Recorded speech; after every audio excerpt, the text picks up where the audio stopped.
అందరికీ నమస్కారం. చాలా చాలా దూరం నుంచి వచ్చినారు అందరూ. ఆకలి కూడా అవుతుండొచ్చు. కొంతమంది చిన్నపిల్లలతో వచ్చారు కాబట్టి ఎక్కువ సమయం మాట్లాడేదేం లేదు.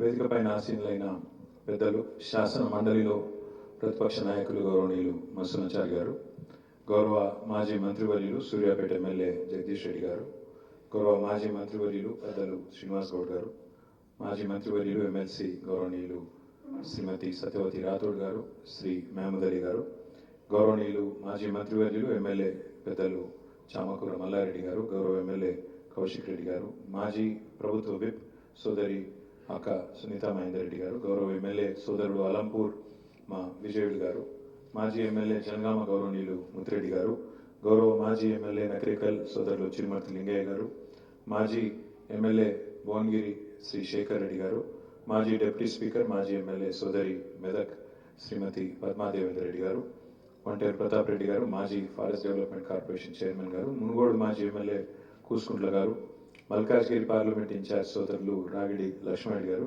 గౌరవ శాసన మండలి సభ్యులు తమ్ముడు మనం ఈసారి ఎన్నిక తర్వాత మొట్టమొదటిసారి మహబూబ్నగర్లో లోకల్ బాడీ ఎమ్మెల్సీగా గెలిచిన తమ్ముడు నవీన్ కుమార్ రెడ్డి గారు, ఖమ్మం జిల్లా పార్టీ అధ్యక్షులు ఎమ్మెల్సీ సోదరులు తాత మధు గారు, గౌరవనీయులు మాజీ ఎమ్మెల్యే శంకర్ నాయక్ గారు, గౌరవనీయులైన ఎమ్మెల్సీ గారు సోదరులు సేర్ సుభాష్ రెడ్డి గారు, మాజీ ఎమ్మెల్యే కోరకంటి చందర్ గారు, మల్లారెడ్డి గారు అందరి పేర్లు చెప్పొద్దని అడిగా చెప్పిన ఏమనుకోకు, గౌరవనీయులైన మా తమ్ముడు చెన్నూరు మాజీ శాసనసభ్యుడు మాజీ ప్రభుత్వ విప్ గౌరవనీయులు బాల్కా సుమన్ గారు, అదేవిధంగా వేదిక ముందున్న గౌరవనీయులైన మున్సిపల్ చైర్పర్సన్లు, అదేవిధంగా డిప్యూటీ చైర్పర్సన్ వైస్ చైర్మన్లు, అదేవిధంగా మున్సిపల్ చైర్మన్లు లేడీస్ ఉంటే వాళ్ళ భర్తలు, అదేవిధంగా మున్సిపల్ చైర్మన్లు మగవాళ్ళు ఉంటే వాళ్ళ భార్యలు, వాళ్లకు పేరు పేరున ఇక్కడికి విచ్చేసిన మీ అందరికీ పేరు పేరున హృదయపూర్వకంగా నమస్కారాలు, హృదయపూర్వకంగా ధన్యవాదాలు. పదవి పోగానే మనం ప్రజలకి వెళ్ళి మాయం కాము, ఇక్కడ కూడా పోము, అందరం కూడా ప్రజాక్షేత్రంలోనే ఉందాం, గట్టిగా కొట్లాడదాం. మళ్ళీ తిరిగి కేసీఆర్ గారు ముఖ్యమంత్రి అయ్యేదాకా, మళ్ళీ తిరిగి మీరు మున్సిపాలిటీలు కైవసం చేసుకునేదాకా ప్రజలతోనే ఉండి కొట్లాడదాం. అయితే మీ అందరితో నా ప్రార్థన ఏంటి అంటే, చాలా సందర్భాల్లో పదవి విరమణ చేసేటప్పుడు మనకు కొంత బాధ ఉంటుంది. తాత్కాలికంగా 2-3 రోజులు, 4-5 రోజులు, వారం రోజులు బాధ ఉంటుంది. సిరిసిల్లలో మీకు గమ్మత్ చెప్తాను. 4 రోజుల కింద నేను ఒక ప్రోగ్రాంలో పాల్గొన్నప్పుడు మా చైర్పర్సన్ గారు, నేను, ఎందుకంటే పదవి కాలం అయిపోతుంది కదా, మిగిలిపోయిన కొబ్బరికాయలు కొట్టేద్దామని కొట్టేసిన తర్వాత పదవి విరమణ జరిగిన తెల్లారే మా మున్సిపల్ చైర్పర్సన్ గారి కుటుంబానికి సంబంధించిన ఒక షాప్ ఉంటే అదే మున్సిపల్ కమిషనర్ గారు వచ్చి సీజ్ చేసింది. జస్ట్ ఒకటే రోజు తేడా లేదు. ఎట్లుంటుంది అంటే, పదవి ఉంటే ఎట్లుంటుంది, పదవి దిగిపోతే ఎట్లుంటుంది అంటే ఒకటే రోజులో ఫరక్ తెలుస్తుంది. కానీ బాధపడవలసింది కానీ భయపడవలసింది కానీ ఏం లేదు. ఎందుకంటే అందరం పుడతాం, అందరం పోతాం. పుట్టినరోజే పోయే తారీఖు కూడా రాసుకొని వస్తాం. ఎందుకంటే అందరం పోయేటోళ్ళ మీద పోయి పర్మనెంట్ అయితే లేరు. అట్లా దబ్బిన వాళ్ళని అనుకుంటే మాత్రం మీరు మనసు మార్చుకొని ఎవరు కూడా ఉండరు. మధ్యలో అవకాశాలు వస్తాయి. కొంతమంది ఎమ్మెల్యేలు అవుతారు కావచ్చు, కొంతమంది మున్సిపల్ చైర్మన్లు అవుతారు కావచ్చు, కొంతమంది అదృష్టం బాగుండే మంత్రులు అవుతారు కావచ్చు, ఇంకా పదవులు వస్తాయి కావచ్చు. ఆ పదవి వచ్చినంత కాలం, ఆ తాత్కాలికంగా వచ్చే పదవి 5 ఏళ్లకో 10 ఏళ్లకో వచ్చినప్పుడు మనం ఏ రకమైన ముద్ర వేస్తాం, ఏం పని చేయగలిగినాం, ప్రజల మనసులో ఎట్లాంటి స్థానం సంపాదించుకోగలిగినాం అనేదే ముఖ్యం. ఎందుకంటే ఎవ్వరం పర్మనెంట్ కాదు, ఎవ్వరం శాశ్వతం అయితే కాదు. నేను పక్కాగా ఖచ్చితంగా చాలా విశ్వాసంతో చెప్పగలుగుతాను. ఎందుకంటే నేను 10 ఏళ్ల పాటు మంత్రిగా పనిచేసిన, చాలా రాష్ట్రాలు తిరిగినా, చాలా దేశాలు తిరిగినా, చాలా మంది మున్సిపల్ మంత్రులను కలిసిన, కేంద్ర ప్రభుత్వంలో కూడా చాలా మంది పెద్దల్ని కలిసిన. గంటాపదంగా విశ్వాసంతో చెప్తా ఉన్నా, గత 10 ఏళ్లలో తెలంగాణ మున్సిపాలిటీలో జరిగిన పని భారతదేశంలో ఎక్కడా జరగలేదు. ఇందులో తేడా లేదు. ఎందుకంటే మొత్తం దేశం తిరిగిన, చాలా రాష్ట్రాలకు పోయినా, వాళ్ళు పరిశానే ఎదురు. మన ఎంపీలను పట్టుకొని పక్క ఎంపీలు అడుగురు, మీకు ఎందుకయ్యా ఇన్ని అవార్డులు వస్తున్నాయి, ఎట్లా వస్తున్నాయి అంటే కొన్ని చెప్తే విచిత్రం అనిపిస్తుంది. మన తెలంగాణ జనాభా భారతదేశంలో 3% కంటే తక్కువ. మొత్తం దేశం జనాభాతో పోల్చుకుంటే మనం 3% కూడా కాదు. కానీ అవార్డులు డిక్లేర్ చేస్తే 3% ఉన్న తెలంగాణ 30% అవార్డులు కొడుతుంది. పంచాయతీ అవార్డులు కానీ మున్సిపాలిటీ అవార్డులు కానీ. మరి వాళ్ళు పరిచయం గారా, ఏం చేసిండ్రా మీరు, ఎందుకు వస్తున్నాయి అవార్డులు? ఎందుకు వస్తున్నాయి అంటే చిన్న కారణం, మున్సిపాలిటీని ఉర్దూలో బల్దియా అంటారు. బల్దియా పురపాలిక, దాని ఉర్దూలో బల్దియా. బల్దియా అంటే ఇక మనకు మొదటి నుంచి ఇంతకుముందు సీనియర్ చెప్పినట్టు ఒక సామెత ఉన్నది, బల్దియా ఖాయా పియా చల్దియా.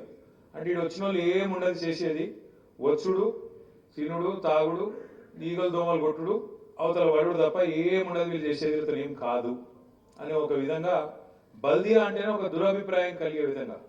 మున్సిపాలిటీలు అంటేనే మురికి కూపాలన్నట్టు, మున్సిపాలిటీలు అంటే వీళ్ళకి ఏం సాధ కాదు, ఏదో పేరు పదవులు ఉంటారు తప్ప వీళ్ళతో ఏం కాదు అన్నట్టుగా మన మీద ఒక ముద్ర వేసినారు. కానీ కేసీఆర్ గారు వచ్చిన తర్వాత మొదలు మాకు 2014లో కూర్చోబెట్టి దిశానిర్దేశం చేసినారు. కేసీఆర్ గారు ఏమన్నారంటే, ఒకనాడు మహాత్మా గాంధీ గారు భారతదేశానికి స్వాతంత్రం వచ్చిన కొత్తలో ఒక మాట అన్నారు, భారతదేశం పల్లెల్లోనే నివసిస్తుంది అని ఆనాడు మహాత్మా గాంధీ గారు అన్నారు. వాస్తవమే, ఎందుకంటే సింహభాగం ఎక్కువ శాతం భారతదేశం పల్లెల్లోనే ఉంటుంది. భారతదేశం పల్లెల్లో నివసిస్తున్నప్పటికీ భారతదేశాన్ని నడిపిస్తున్నది, భారత ఆర్థిక వికాసానికి తోడ్పడుతున్నది మాత్రం ఖచ్చితంగా పట్టణాలు, మున్సిపాలిటీలు అనే మాట కూడా అంతే వాస్తవం. అందుకే కేసీఆర్ గారు మాకు చెప్పినారు, పల్లెలు బాగుండాలంటే కూడా పైసలు కావాలి.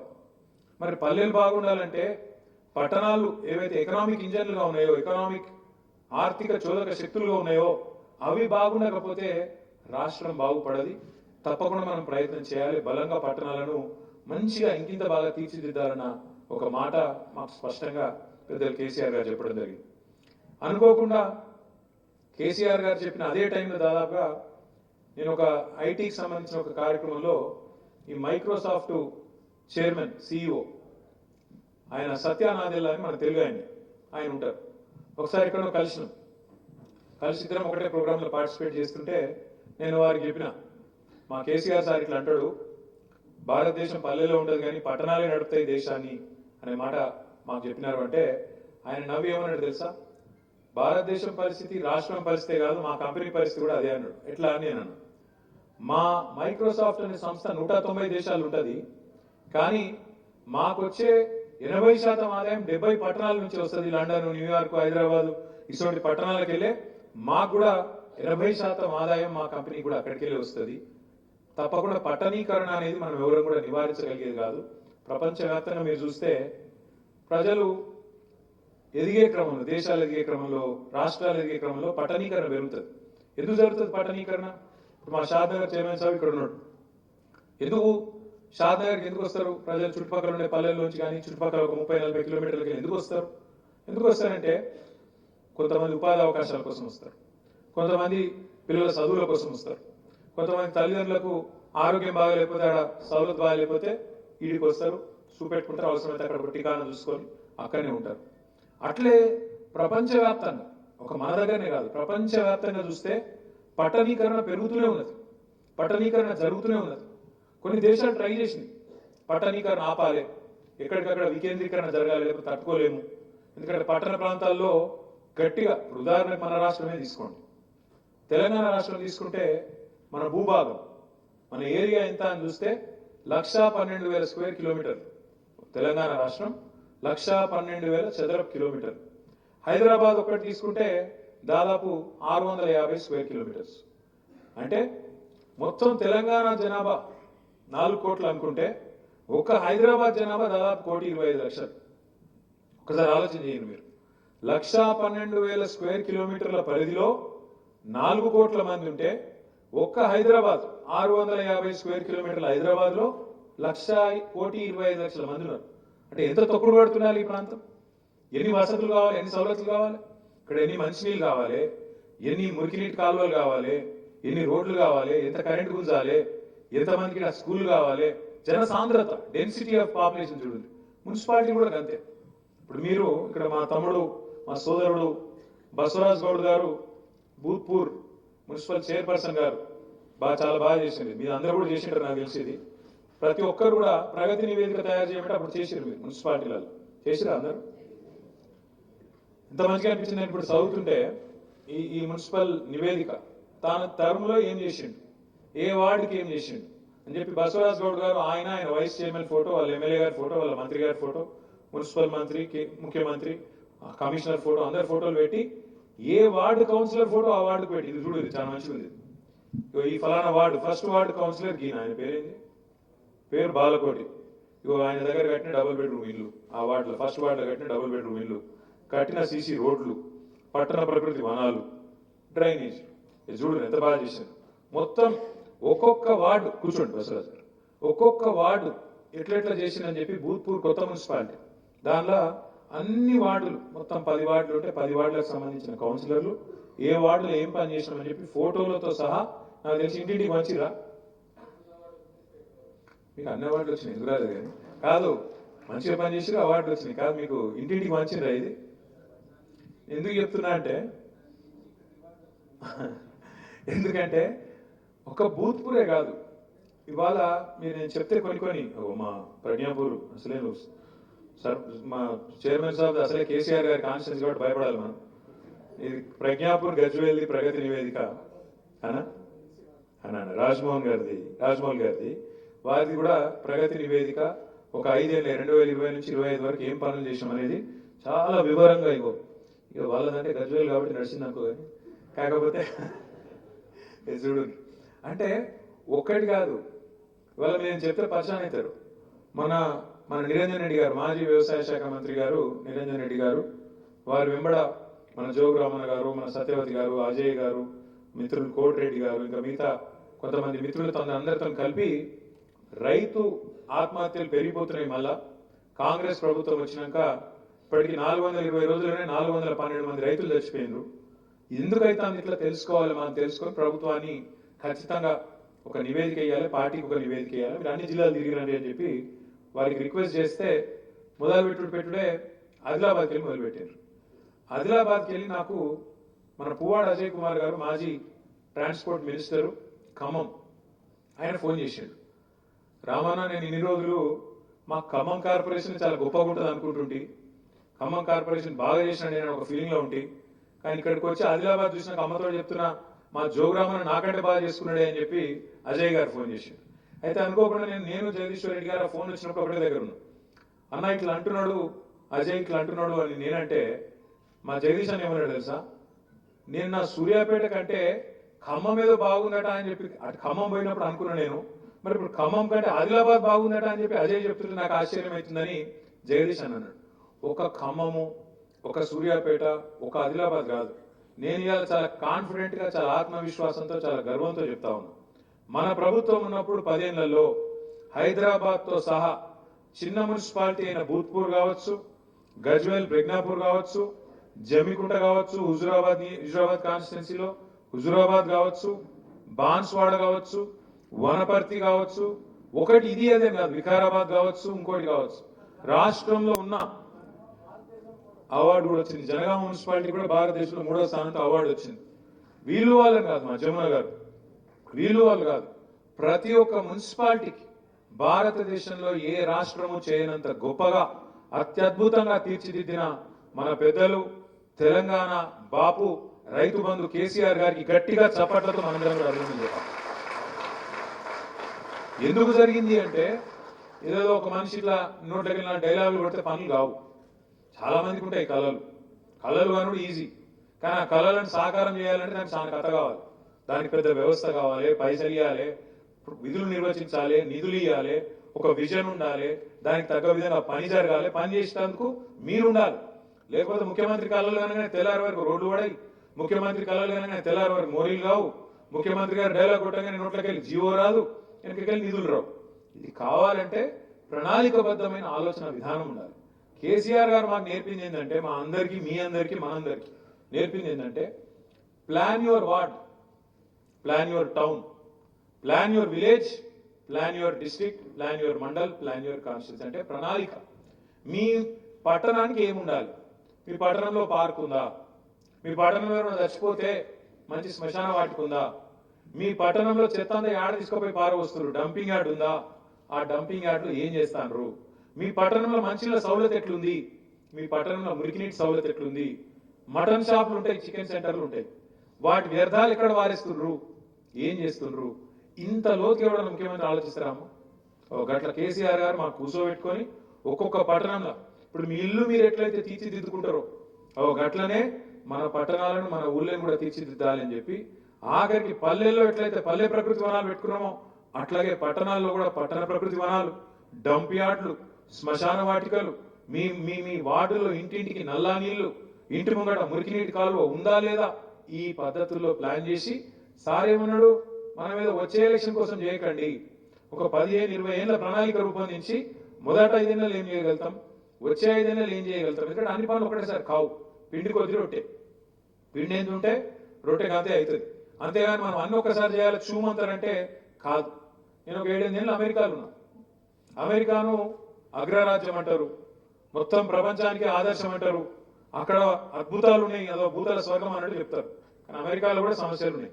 అమెరికాలో కూడా ఇల్లు లేని వాళ్ళు ఉన్నారు, అమెరికాలో కూడా రోడ్ల మీద వండుకునే వాళ్ళు ఉన్నారు, అమెరికాలో కూడా అడుక్కుంటే వాళ్ళు ఉన్నారు. అక్కడ కూడా సమస్యలు ఉన్నాయి, అయిపోలే. మనిషి భూమి మీద ఉన్నంత కాలం, మనిషి భూమి మీద ఉన్నంత కాలం, ఆ మనిషి నెత్తిలో మీటర్ తిరుగుతున్నంత కాలం సమస్యలు ఒడిచిపోవు. ఒక సమస్య అయిపోతే ఇంకో సమస్య వస్తుంది. ఇప్పుడు మీరున్నారు కౌన్సిలర్లు, చైర్మన్గా పనిచేసారు, వైస్ చైర్మన్గా పనిచేసారు. మీ దగ్గరకు వస్తారు, అన్నా నాకు పెన్షన్ పెట్టి అంటారు. పెన్షన్ మీరు పెట్టిస్తారు, తెల్లారది పోతే వాళ్ళు ఇంకో సమస్యతో వస్తారు, అది కూడా చేస్తావు, ఇంకో సమస్యతో వస్తారు. ఇంకోటి మీకు మనుషుల తత్వం తెలుసు. మీ వార్డులో 500 మందికి పెన్షన్లు వస్తున్నాయి అనుకో, రానోళ్ళకి 20 మంది ఉంటారు. లెవెల్ ఉంటుంది, ఆ 20 మంది ఉంటుంది. నువ్వు మీటింగ్ పెట్టు, ఎట్లుంటుంది, అంగడంగడంగడంగడ చేసి మొత్తం లొల్లు చేసి అసలు సృష్టికి ఏమనిపిస్తుంది అంటే అసలు వాటిలో ఎవరికి పెన్షన్లు తెలుగు. రేషన్ కార్డు మన ప్రభుత్వం ఉన్నప్పుడు 6.5 లక్షల మందికి రేషన్ కార్డు ఇచ్చిన మనం, 6.5 లక్షల మందికి. కానీ కాంగ్రెస్ వాళ్ళు అడుగురు ఇప్పుడు ఒక్క రేషన్ కార్డు ఇవ్వలే టీఆర్ఎస్ ప్రభుత్వం అంటారు. అది ఇచ్చినప్పుడు ఆయన సంవత్సరాల వారీగా లెక్క ఇది ఉందంటే వినలే. అందుకే నేను మొన్న ఏం చేసిన, బట్టి విక్రమార్క గారు పాపం డిప్యూటీ సీఎం, ఆయన ఆనాడు ఎమ్మెల్యేగా ఉన్నప్పుడు మధుర నియోజకవర్గంలో అక్కడ మన జిల్లా పరిషత్ చైర్మన్ కమల్ రాజ్ గారు ఆయన కలిసి ఇద్దరు రేషన్ కార్డుల పంపిణీలో పాల్గొన్న కార్యక్రమాన్ని ఆయననే పెట్టిండు ఆయన సోషల్ మీడియాలో. దాన్ని తీసుకొని నేను రిలీజ్ చేశాను. ఇయ్యలేదంటే మరి అవద్దం నువ్వు చెప్తున్నావా మేం చెప్తున్నావా? 6.5 లక్షల కార్డులు ఇచ్చింది. కానీ రానోళ్ళు ఉండొచ్చు, 1 లక్షలు 2 లక్షలు ఉండొచ్చు, వాళ్ళది ఉంటుంది. ఎందుకు చెప్తున్నా అంటే సమస్యలు అయిపోవు. మున్సిపాలిటీలో కూడా మీరు మంచిగా పనిచేసారు, బ్రహ్మాండంగా పనిచేసారు, కానీ అవన్నీ భూతల స్వర్గాలు అయిపోయినాయంటే కాలే. ఇంకా సమస్యలు ఉంటాయి, ఇంకా పని బాకీ ఉంటుంది. ఇప్పుడు నేను సిరిసిల్ల నుంచి ఎమ్మెల్యేగా కూడా ఉన్నా. మా మున్సిపల్ చైర్మన్ అంత పంచాయతీ అన్న మనం అండర్ గ్రౌండ్ డ్రైనేజ్ చేయాలి. నేను చెప్పిన వద్దు, ఇప్పుడు 3వసారి గెలుస్తాం, ఎట్లాగూ గెలిచినాక అప్పుడు చేసుకుందాం అని ఆపిన. ఇంకా అక్కడ కూడా అండర్ గ్రౌండ్ డ్రైనేజ్ చేయలే. ఇవాళ మొన్న వచ్చి నా మీద లోలి అని చేద్దామంటే మీరు అద్దండ్రి మనం 3వసారి రాకపోయా అంటే నేను చెప్పిన 3వ తాప కాకపోతే 4వసారి వస్తాం, మళ్ళీ 2022లో పక్కా వస్తాం, అప్పుడు చేసుకుందాం, మీరు ఫిగర్ చేయకూడదు అని చెప్పాను. మీకు కూడా నేను ఏం చెప్తున్నా అంటే అప్పుడప్పుడు శ్రీనివాస్ గౌడ్ గారు చెప్పినట్టు, పెద్దలు మత్స్యనాచారి గారు, జగదీష్ అని చెప్పినట్టు అప్పుడప్పుడు చీకటిని అనుభవిస్తేనే వెలుగు విలువ తెలుస్తుంది. చీకటిని అనుభవిస్తేనే వెలుగు విలువ తెలుస్తుంది. ఆకలి అప్పుడప్పుడు అనుభవిస్తేనే అన్నం విలువ కూడా తెలుస్తుంది. అన్నం విలువ అమ్మ విలువ, అన్నం విలువ అమ్మ విలువ ఉన్నప్పుడు తెలియదు, లేకపోతేనే కొద్దిగా కడుపు కాలితేనే అప్పుడే తెలుస్తుంది. ఇవాళ తెలంగాణలో జరుగుతున్నది కూడా గదే. ఇవాళ ఎక్కడో ఉన్న ఒక ఆడబిడ్డ మన నాచారంలో, మా ఉప్పల్ నియోజకవర్గంలో నాచారంలో రోడ్డు మీద పాపం టేలా పెట్టుకొని నడుపుకుంటాను, చెప్పులు కుడతాను. ఆ చెప్పులు కుట్టే తేలను రేవంత్ రెడ్డి ప్రభుత్వం వచ్చి బుల్డోజర్ పెట్టి ఆయన కులగొట్టి ఎత్తేసింది. ఆ అమ్మ అరుస్తున్నది గట్టిగా, కేసీఆర్ సారు ఎక్కడున్నావు నువ్వు రా అని చెప్పి అరుస్తున్నది. అంటే ఇవాళ కేసీఆర్ గారిని రాష్ట్రంలోని పేదలు, ముఖ్యంగా ఎవరి కోసం అయితే కేసీఆర్ గారు పనిచేసిండో ప్రతి ఒక్కరు యాద్ చేసుకుంటున్నారు. రైతులు యాద్ చేసుకుంటున్నారు. నిన్నగాక మనం చూసిన నేను మా బోర్ల రామరెడ్డి, మూసంపల్లి అనే ఊరు నల్లగొండ పక్కకు ఉంటుంది. ఆ రామరెడ్డి గారు చెప్తున్నాడు, చంద్రుడు అప్పుడప్పుడు మబ్బుల సాటు పోతాడు, మళ్ళీ బయటకు వస్తాడు, గట్లనే ఇది కూడా కేసీఆర్ గారు తొందరలోనే తప్పకుండా మళ్ళీ వస్తాడు, ఖచ్చితంగా ముఖ్యమంత్రిగా మళ్ళీ బాధ్యత తీసుకుంటాడు అనే మాట ఆ రామరెడ్డి గారు చెప్తా ఉన్నారు. నేను మీ అందరితో కూడా ప్రార్థించేది ఏంటంటే మీ పదవీ కాలంలో, మీ టర్మ్లో మీరు అద్భుతంగా పనిచేసిన మీరు గర్వపడవచ్చు. మేము అద్భుతాలు చేసినాం, ఏమేమి చేసినామంటే చేర్చి పెట్టచ్చు. ఒక ఈ రోడ్ మేము వేసినాం, ఒక ఈ హాల్ కట్టినాం, ఒక ఈ డ్రైనేజ్ కట్టినాం, ఈ పార్కు, ఈ డంపింగ్ యార్డు, ఈ శ్మశాన వాటిక, వైకుంఠ ధామాలు, ఇవన్నీ మేమే చేసినాం. గర్వంగా చెప్పుకునే విధంగా మార్కెట్లు, ఇంటిగ్రేటెడ్ మార్కెట్లు ఒకటిగా చెప్తే ఇంకా చాలా ఉన్నాయి, చేసుకున్నాం. కొన్ని పనులు చేయకపోవచ్చు, మనందరం ఎవరో దేవుళ్ళం కాదు. తప్పులు చిన్న చిన్నవి జరిగిండొచ్చు, లోటుపాట్లు చిన్న చిన్న ఉండొచ్చు, పొరపాట్లు ఉండొచ్చు. ప్రజలు అందుకే మనకు 3వసారి అధికారం ఇవ్వకపోవచ్చు, తప్పేం కాదు. ప్రజలు 2 సార్లు ఇచ్చారు, మరి 2 సార్లు ఇచ్చినప్పుడు మంచోళ్ళు, ఇవ్వకపోతే చెడ్డోళ్ళు అని అంటే తప్పు. 2 సార్లు ఇచ్చింది వాళ్ళే, ఈసారి వద్దన్నది వాళ్ళే. కానీ ఈసారి తెచ్చుకున్న వాళ్ళతో అనుభవిస్తుంది వాళ్ళే. నేను మొన్న నల్గొండ పోతుంటే పెదకాపరితేనే ఒక ఊరు, జెండా ఎగిరే అంటే ఆడ ఆగిన. జెండా ఎగిరేసి మళ్ళీ కారెక్కుతున్నా, ఈ లోపల ఒక రైతు పట్టుకుంటే ఏం సంగతి అంటే ఏం బాగున్నది ఏం బాగలేదు అన్నాడు. ఏమైంది అన్న, మంచిగా పాలిచ్చి ఆవు నిడిచిపెట్టి తానే దున్నపోతుంది తెచ్చుకున్నాం, ఏం చేయాలి అన్నాడు. మరి ఏం చేయాలి, నేనేం చేయాలి, నువ్వేం చేయాలి, ఇంకో 4 నెలలు అనుభవించాలి, తప్పది అని చెప్పిన. వాళ్ళు అందరూ బాధపడతా ఉన్నారు. ఒకరు కాదు, రాష్ట్రంలో రైతులు, పెద్ద మనుషులు 4,000 పెన్షన్ అంటే మోసపోయినారు. ఆడబిడ్డలు తులం బంగారం అంటే కొద్ది సెంటిమెంట్ వర్కౌట్ అయింది. ఫ్రీ బస్సు, తులం బంగారము, ప్రతి కోడలికి 2,500, అత్తగా 4,000 వరకు కొద్దిగా ఎక్కడో ఆశ పుట్టింది.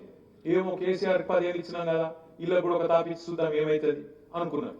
ఏమైంది? ఇప్పుడు తులం బంగారం కాదు కదా, తులం ఇనుము కూడా దిక్కు లేదు. మార్కెట్ అంతా ఆగమాగం ఉన్నది.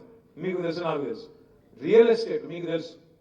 మున్సిపాలిటీల చుట్టూ మనం కొత్త మున్సిపాలిటీలు ఏర్పాటు చేసినాం. 142 మున్సిపాలిటీలు మన ప్రభుత్వం ఉన్నప్పుడు కార్పొరేషన్ మున్సిపాలిటీలు కలిపి 142 చేసినాం. మన ప్రభుత్వం రాకముందు, తెలంగాణ రాకముందు 68 ఉండే, 142 చేసుకున్నాం. కొత్త మండలాలు, కొత్త గ్రామ పంచాయతీలు, కొత్త మున్సిపాలిటీలు, కొత్త జిల్లా కేంద్రాలు, ఇవన్నీ చేయడం వల్ల ఏమైంది? ప్రజలకు అభివృద్ధి దగ్గరైంది. సంక్షేమ ఫలాలు, అభివృద్ధి ఫలాలు. ఇదివరకు కలెక్టర్ను కలవాలంటే దూరం పోయేది ఉండే. ఈరోజు కలెక్టర్ మీ దగ్గరికి వచ్చాడు. ఒక్క మహబూబ్నగర్ జిల్లా, పూర్వ మహబూబ్నగర్ జిల్లా 5 జిల్లాలు అయింది. గద్వాల జిల్లా, నారాయణపేట జిల్లా, నాగర్ కర్నూలు జిల్లా, వనపర్తి జిల్లా, మహబూబ్నగర్ జిల్లా. దాంతో కొల్లాపూర్ మహబూబ్నగర్ వచ్చే అవసరం లేదు, గద్వాలు మహబూబ్నగర్ వచ్చే అవసరం లేదు, ఐజావులు మనకు మహబూబ్నగర్ వచ్చే అవసరం లేదు. దగ్గరకు వచ్చింది మీకు కలెక్టరేట్. అట్లాగే మున్సిపాలిటీలు కావడం వల్ల మీకు పర్మిషన్లకు కానీ ఇంకో దానికి కానీ మీకు అక్కడనే సౌలత్ ఏర్పడ్డది. కాబట్టి ఏమైంది? విస్తరణ జరిగింది, అభివృద్ధి జరిగింది, భూముల ధరలు పెరిగినాయి. కొంతమంది అంటారు భూముల ధరలు పెరుగుడు అభివృద్ధి, కొంతమంది మాట్లాడతారు. నేను ఒక్క మాట్లాడుతున్నా, దయచేసి మీరు చెప్పండి. ఇప్పుడు ఒక పెద్ద మనిషికి ఒక 4 ఎకరాల పొలం ఉందనుకో, తెలంగాణ రాకముందు దాని విలువ, ఒక్కొక్క ఎకరం విలువ 10 లక్షలు. తెలంగాణ వచ్చినాక ఇవాళ ఆ పొలం విలువ ఒక్కొక్క ఎకరం 50 లక్షలు అయింది. దాంతో ఏమైంది? 4 ఎకరాలు నాసామి కోటీశ్వరుడు అయింది. కోటీశ్వరుడు అయినా అమ్ముకున్నాడా లేదా వేరే విషయం. కానీ ఏమవుతుంది? 4 ఎకరాల భూమి విలువ పెరిగితే మనసుకు ఏముంటుంది లోపల?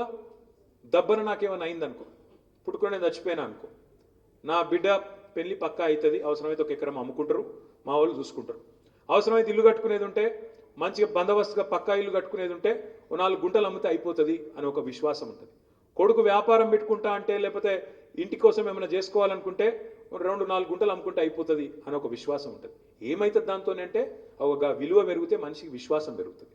గా పని చేసింది మన ప్రభుత్వం, కేసీఆర్ గారి ప్రభుత్వం అనే మాట మనం యాద్ చేసుకోవాలి. నిన్న మేమందరం కేసీఆర్ గారి దగ్గర ఉన్నాం. ఒక పెద్ద మనిషి వచ్చిండు, కొండమరాజపల్లి అని ఒక ఊరు, సిద్దిపేట దగ్గర. మాధవరెడ్డి గారని మాజీ సర్పంచ్, పెద్ద ఆయన, ఒక 75-80 ఏళ్ళకు ఉంటాడు. ఆయన చెప్తున్నాడు, అన్న మీ ఊరి కాడ ఎంతుండేనే పొలం విలువ ఎంతుండే అంటే, కేసీఆర్ సార్ ఉన్నప్పుడు 30 లక్షలు ఉన్నాయన్నాడు, ఇప్పుడు ఎంత ఉంది అన్న. ఇప్పుడు ఏది ఎక్కడ ఉంది? 15 లక్షలు కూడా ఎవడు కొంటలేడు, కొనేటోడు లేడు, అమ్మేటోడు లేడు, 15 లక్షలు పడిపోయింది. నేను చెప్పేది కరెక్టేనా? పడిపోయింది. ఎందుకు పడిపోయింది? నడిపేటోళ్ళకి నడపత్తలేదు. ఎందుకంటే పాజిటివ్ పాలిటిక్స్ చేయాలి. కేసీఆర్ గారు ఒక పని చేతులు 2 పనులు చేయాలి. కేసీఆర్ 2,000 పెన్షన్ ఇస్తే 4,000 పెన్షన్. కేసీఆర్ మున్సిపాలిటీకి 25 కోట్లు ఇస్తే 50 కోట్లు. నీ అట్లా చేసి గెలుచుకోవాలి ప్రజల మనసు. కానీ ఈయన ఎట్లా ఉంటా? కొత్తగా ఇల్లు కట్టు లేదు, ఉన్నాయి ఊళ్ళో కొట్టాలని కళ్ళు అడిగింది. మొత్తం హైడ్రా, అదే ఇంకేదో కథ, ఇంకేదో పెట్టి మూసి ఉన్న ఇల్లు గులగొట్టాలి, పేదోళ్ళ కొంపలాగం చేయాలి. మొత్తానికి రాష్ట్ర ఆర్థిక వ్యవస్థను చిన్నాభిన్నం చేసింది. నిన్నగాక మనం ఇది చూడొచ్చు. కొత్తగా వస్తుంది అనుకున్న వృద్ధి కాదు, ఉన్న ఆర్థిక పరిస్థితి బాగాలేదు, 13,000 కోట్ల గాట పడ్డదని చెప్పి పేపర్లలో మొన్న 4 రోజుల కింద వచ్చింది. ఎందుకు వచ్చింది? మరి ఎందుకు వచ్చింది ఈ పరిస్థితి? మంచిగా ఉరుకులు పరుగుల మీద నడుస్తున్న రాష్ట్రం, అభివృద్ధి బాటలో ముందు కురుకుతున్న రాష్ట్రం ఎందుకు ఒక్కసారి బ్రేక్ పడ్డట్టు అయింది? ఎందుకంటే నడిపేటోళ్ళ మనసు, నడిపేటోళ్ళ ఆలోచన విధానం, నడిపేటోళ్ళ ప్రణాళికలు చక్కగుంటే అన్ని చక్కగుంటాయి, లేకపోతే ఈ అవస్థలన్నీ వస్తాయి. పట్టణ ప్రగతి, పల్లె ప్రగతి పేరు మీద టంచంగా జీతాలు వచ్చేది. నెలకు జీతం పడ్డంటే నెలకు మంచిగా ఫస్ట్ వీక్లోనే మీకు అకౌంట్లో పైసలు పడుతుంది. నేను నల్గొండ పోయినా, రైతు ధర్నా చేసిన వాడ వచ్చినాం. నల్గొండ పట్టణం ఎట్లా మారిందో నాకంటే బాగా మా తమ్ముడు సైదిరెడ్డి ఉన్నాడా, మున్సిపల్ చైర్మన్. ఒకరోజు కేసీఆర్ గారు మా గ్యాదర్ కిషోర్ గారి ఇంట్లో ఏదో కార్యం ఉంటే ఆయనకు వచ్చింది. వచ్చిన తర్వాత చూసి వెంటనే జగదీష్ రెడ్డి గారికి, నాకు ఇద్దరికి ఫోన్ చేసి, ఏం చేస్తున్నారా మీ ఇద్దరు? నల్గొండ టౌన్ అంత ఇంపార్టెంట్ టౌన్, జిల్లా కేంద్రం, ఇట్లా ఉంటుందా? నాకు అర్థం కాదు.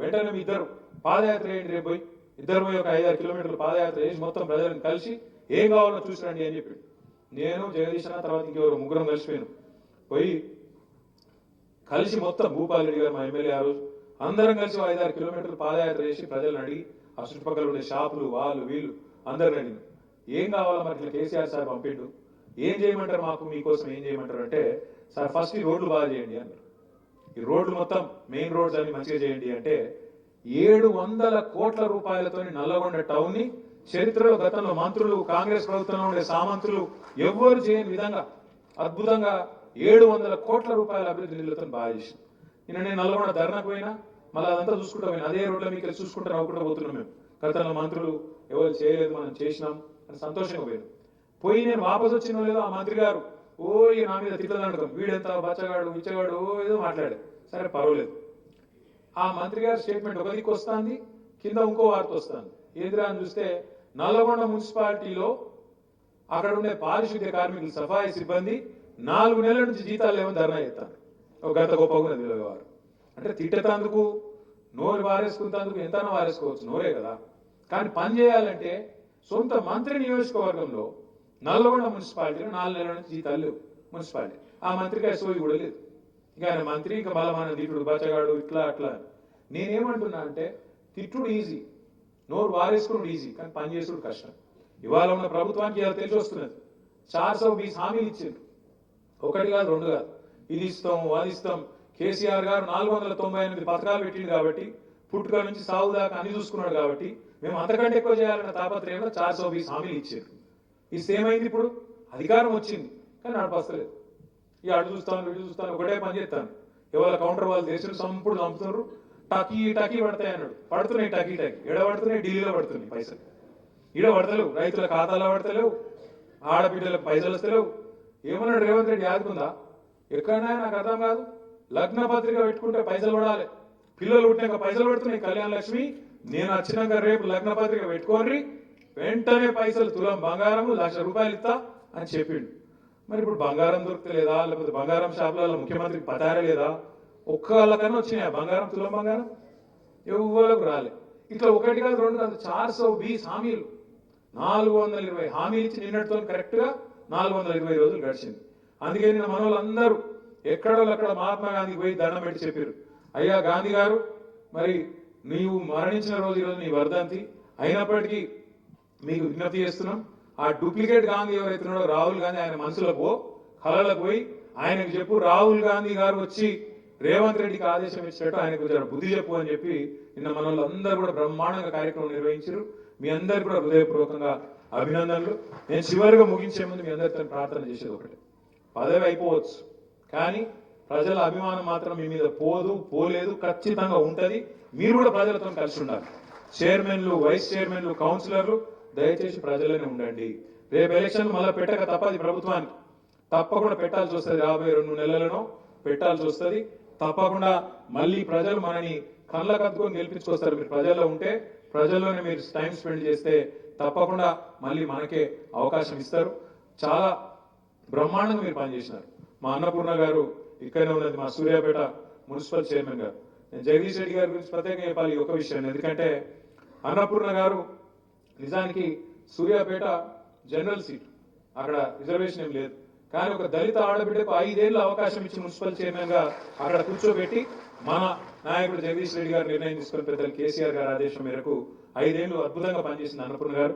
నేను కూడా 2-3 కార్యక్రమాల్లో వాళ్ళ కూరగాయల మార్కెట్ యార్డు ఇతరత్ర పాల్గొన్నాను చాలా గొప్పగా ఇట్లాంటి ఒకటి రెండు కాదు ఇట్లాంటి కథలు ఇప్పుడు నేను చెప్పాలనుకో 2 గంటలు చెప్పాలి మీకు ఆకలి అవుతుంది నాకు ఆకలి అవుతుంది వెనకాల బువ్వ కూడా ఉంది కాబట్టి ముందుగా సన్మానం కార్యక్రమం చేసుకున్న తర్వాత అది కూడా మిమ్మల్ని పేర్లు పిలుస్తారు దయచేసి కొద్దిగా ఓపికగా ఉండండి ఇంత దూరం వచ్చిండ్రు ఓపికగా ఉండండి ఏం లేదు ఒక చిరు సత్కారం మీకు ఇంత దూరం వచ్చినందుకు మా సీతాలక్ష్మి గారికి ఇంకా మిగతా వాళ్ళు కూడా చాలా దూరం నుంచి వచ్చినారు కొత్తగూడెం నుంచి ఇంక ఇతర ప్రాంతాల నుంచి మరి మీ అందరికి కూడా నా రిక్వెస్ట్ ఏంటంటే మళ్ళీ మీరందరూ ఇళ్ళకి పోవాలి కూర్చోండి అనుకోండి ఇళ్ళకి పోవాలా కానీ కొద్దిగా ఓపిక ఉండండి పిలిచిన వాళ్ళే రండి వస్తే ఇక్కడ వేదిక మీద జంటగా వస్తే జంటగా చిరు సత్కారం లేదా మీరు ఒంటరిగా వచ్చిన వాళ్ళకి ఒంటరిగానే చేసి తర్వాత భోజనాలకు పోదాం ఓపికగా ఒక్క 30-40 మినిట్స్ లో ముగించుకుందామని పిలిచిన వాళ్ళు రండి దయచేసి మిగతా వాళ్ళు ఎక్కడ వాళ్ళు అక్కడ మీ స్థానాల్లో ఆసీనులు కావాలని కోరుతూ మీరు ఏర్పాట్లు చేసినట్టయితే కుర్చీలు ముందేద్దాము ఇక్కడ ఇది తీసేయండి కార్తీక్ తీసేయండి జై తెలంగాణ జై కేసీఆర్.